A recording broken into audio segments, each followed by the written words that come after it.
Que no veus que així no arribarem enlloc?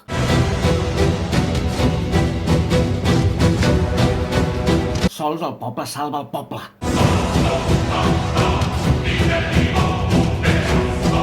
I dius que vols anar amb la cara tapada? Vols donar-los la imatge que tant busquen? El món ens mira i hem de guanyar complicitats internacionals. Pensa que Europa acabarà forçant un referèndum pactat. Home, va, que ja ens afaitem. En quin món vius? Un referèndum pactat? Que Europa ens mira? Però si és un club d'estats que es protegeixen entre ells. El que hem de fer és persistir i, sobretot, durant aquest temps, mostrar el nostre escalf als presos polítics i als exiliats. Cap independència s'ha fet sense un empat contra la metròpoli. Si el poble va ser capaç de fer l'UO, imagineu-vos de què seríem capaços si decidíssim aturar-ho tot. Espanya quedaria tocada. Llavors sí que intervindria Europa. Però què dius? Els catalans som gent de pau i ho seguirem sent. Nosaltres no som com ells. Quant temps més hem d'esperar? No estic d'acord amb tu.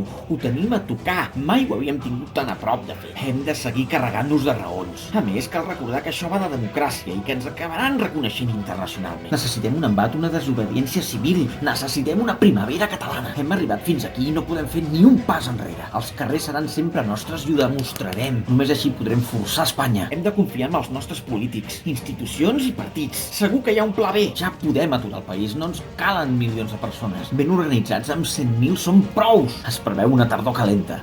Però què dius? El camí és l'internacional i Estrasburg i Luxemburg ens donaran la raó. I per això hem de demostrar sempre que estem oberts al diàleg. Tenim la raó i hem d'exercir-la per tots els camins possibles. Si seguiu així us ho carregareu tot. És molt fàcil criticar des del sofà, oi? Però què dius? Els catalans som radicalment pacífics. Llirista, ets un hiperventilat.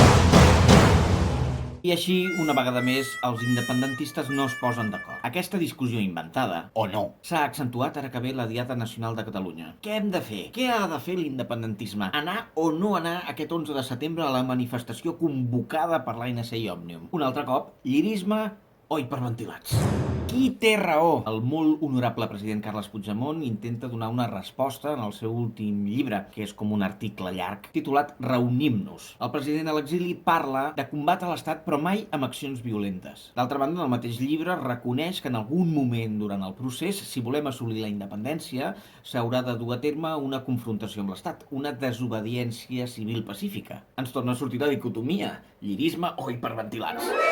Jo crec que tot plegat es resol pensant que han de ser accions compatibles. Es poden dur a terme activitats contundents sense deixar de banda el nostre tarannà com a societat. És possible, per tant, una performance, una botifarrada d'un 11 de setembre al mig de la P7, per exemple? Jo crec que sí. Nota! Cal tenir en compte que la repressió estatal ha causat els seus efectes. I és totalment lògic i normal. No podem oblidar que tots els que formem part d'aquest procés, des dels polítics, els funcionaris i els que sortirem al carrer, tots som persones. I la condició humana reacciona de manera natural amb pors i incerteses quan l'enemic es mostra virulent i disposat a tot. La presó, l'exili, la persecució d'independentistes, alcaldes, funcionaris, alts càrrecs de govern, tuitaires, rapers... Tot això genera un desgast emocional absolutament lògic i produeix una resposta natural, en forma de desconcert i dubtes. És lògic que estiguem en un atzucac i que no sapiguem cap on hem d'avançar. I més si el poder real de coacció el té l'Estat i no nosaltres. El monopoli de la violència. Clar que nosaltres podem arribar a fer mal a l'Estat, però llavors cal unitat en tots els àmbits, carrer i institucions. I a més una coordinació sense precedents que superi la de l'UO i que aglutini lliristes amb hiperventilats. Necessitem a tothom. No hi sobra ningú. Tots som imprescindibles.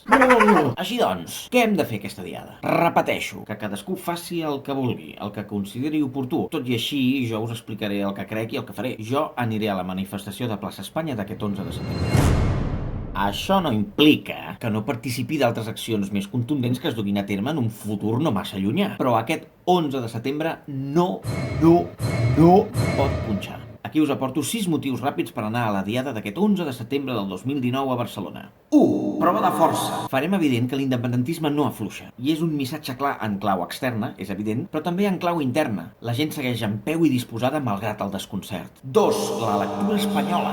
Espanya aprofitaria que hi hagués un 11S menys massiu, amb menys gent, que punxés, que no fos un èxit, per intoxicar l'opinió pública i tergiversar la realitat. Ho saben fer i són uns professionals en la desinformació. No ens ho podem permetre. 3. l'efecte psicològic. Si aquest 11 de setembre torna a ser un èxit massiu i rotund, serà una reafirmació personal i col·lectiva, que produirà un efecte de regeneració d'esperança i d'ànims. Serà com ingerir una gran quantitat de dosi de vitamines. Ens farà forts. 4. Demostració d'unitat. És evident que com més gent unida demostri el clam per la independència, això ens va bé, però és que a més seria força negatiu tenir dues manifestacions a la vegada i dividir-nos. Si més no, es podria fer una després de l'altra. 5. Ressò internacional. Això sí que no és fer volar coloms, perquè ja ha passat en altres manifestacions massives de l'11 de setembre. Si per 8è any consecutiu tenim una manifestació exemplar i multitudinària, tornarà a gaudir sí o sí de repercussió internacional. 6. El sentiment. Què me'n dieu de la satisfacció i l'alegria que suposa participar en aquestes diades? Estic segur que molta gent que diu que no hi vol anar encara dubta, encara no sap què fer, perquè en el fons té una necessitat interior d'anar-hi. Una veu interior que li diu, escolta, que hauries d'anar-hi, és allà el teu lloc. I aquestes sensacions contradictòries segurament són fruit de tots aquests motius que ja us he explicat fins ara. I és que en el fons anar a les diades massives de l'11 de setembre és una manera de reprendre el contacte entre tots, trobar-nos i retrobar-nos amb els companys de viatge per encarar un cicle de mobilitzacions de vital importància que s'intueixen després de les sentències. Conclusió. Cansats, deprimits, frustrats. És normal. És que ningú ens va dir que això fos fàcil. Estem enmig d'un conflicte llarg, carregós. És que en el fons una batalla en ple segle XXI és això, perseverar, resistir, no deixar d'empènyer i guanyar. No vols comprar la samarreta? No passa res, la compris. Però vés-hi, perquè una cosa és clara, la societat civil mobilitzada ha aconseguit empènyer les institucions i forçar la unitat d'acció en els moments clau, des del famós president posi les urnes, el 9 de novembre, l'1 d'octubre, el 27 d'octubre i altres exemples. És a dir, la gent sortint al carrer ha estat el motor per avançar col·lectivament. Som milions de ciutadans amb un ideal i un objectiu comú, la llibertat de Catalunya. I això és el que ens ha d'unir i és el que ens fa forts. Ho tornarem a fer. Llum als ulls i força al braç.